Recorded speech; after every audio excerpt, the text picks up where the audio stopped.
चुनाव 2022 को लेकर सभी पार्टियों के बीच राजनीतिक सरगर्मी तेज हो गई है। इस बीच भारतीय जनता पार्टी भी पूरी तैयारियों के साथ वोटरों को लुभाने में जुट गई है। उत्तराखंड विधानसभा चुनाव को लेकर बीजेपी हर वर्ग को अपने पक्ष में करने की रणनीति अपना रही है। उत्तराखंड के 4 जिलों में अल्पसंख्यक वोटरों को टारगेट करने के लिए बीजेपी अल्पसंख्यक मोर्चा के राष्ट्रीय अध्यक्ष जमाल सिद्दीकी बुधवार को उत्तराखंड दौरे पर रहे। जमाल सिद्दीकी के आने पर बीजेपी कार्यकर्ताओं ने जोलीग्रांट से देहरादून तक उनका स्वागत किया।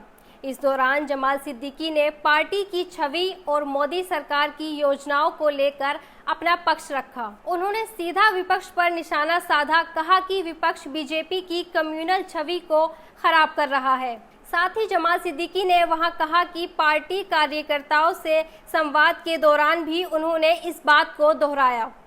आगामी चुनाव से पहले एक तरफ जहां हिंदुत्व वोट को लेकर बीजेपी और कांग्रेस आमने सामने हैं, तो वहीं बीजेपी प्रदेश के सबसे पहले अल्पसंख्यक वोट को भी अपने पक्ष में करने की तैयारी कर रही है।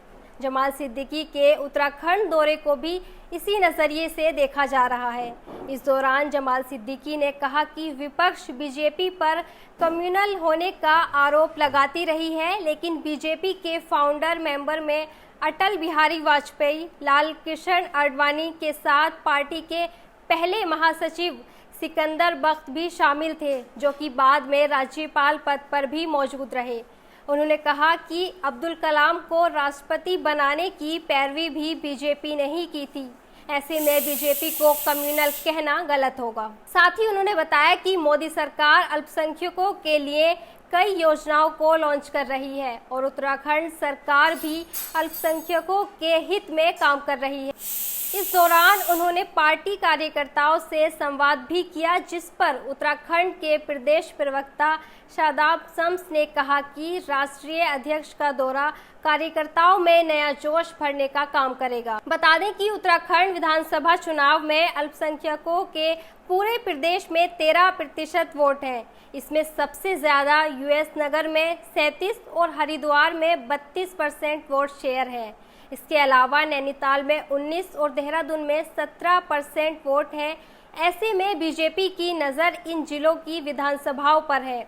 इन जिलों में अल्पसंख्यक वोटर पर कांग्रेस, बहुजन समाज पार्टी के साथ आम आदमी पार्टी भी फोकस कर रही है, जिस पर बीजेपी का कहना है कि विपक्ष बीजेपी की कम्युनल छवि को लेकर वोट अपने पक्ष में करने की कोशिश कर रहे हैं। साथ ही कलियर और मंगलोर सीट पर मुस्लिम प्रत्याशी की जीत की संभावनाओं को तलाशते हुए भी सभी दल इन सीटों पर अपना फोकस कर रहे हैं और मुस्लिम वोटर्स को लुभाने की लगातार कोशिश कर रहे हैं।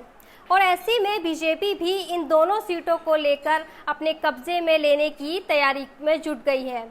इसी के तहत बीजेपी इस समय अल्पसंख्यक वोटर्स को रिझाने के लिए उत्तराखंड पर खास फोकस कर रही है, लेकिन इसका जनता पर कितना प्रभाव पड़ता है वह देखना अभी बाकी है।